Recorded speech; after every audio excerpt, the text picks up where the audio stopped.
তিনটা এলাচ দিয়ে একটু নেড়ে দিব।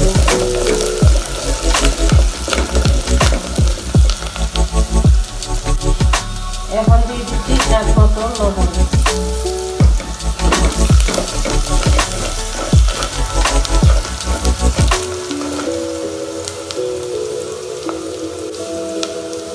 দিব হলুদের গুঁড়ো,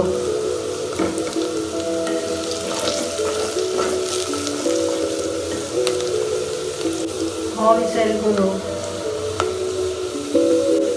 একটু পানি দিয়ে দিব যাতে মশলার কালারটা নষ্ট না হয়।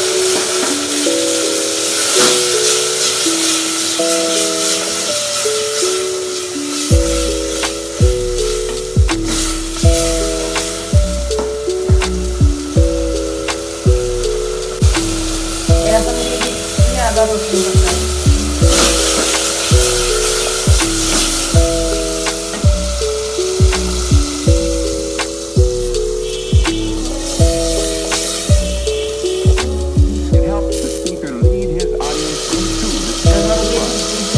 এবং গরম মশলার গুঁড়ো,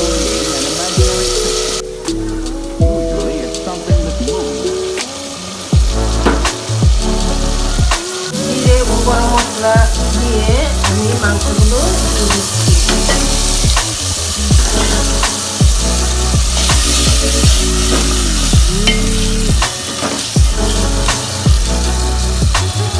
মাংসগুলো আমি কষিয়ে নিব। আর মাংসটা কষানো হয়ে গেছে, এখন আমি আলুগুলো দিয়ে ভালোভাবে কষিয়ে নেব।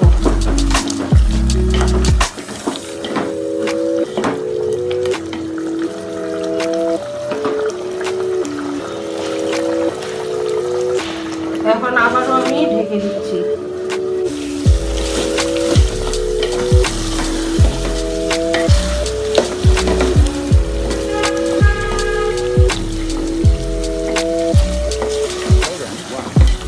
দেখুন আমার মাংসটা কষানো হয়ে গেছে, এখন আমি দিয়ে দিয়েছি পরিমাণ মতো ঝোল।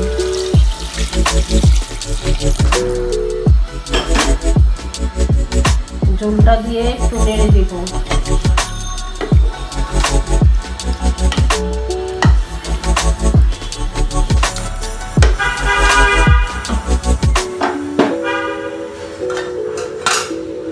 আমি আবারও ঢেকে দিচ্ছি।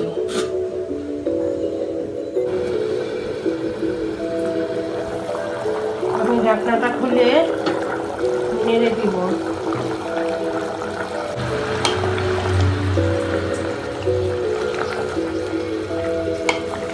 মুরগির তেল ঝোল রান্না।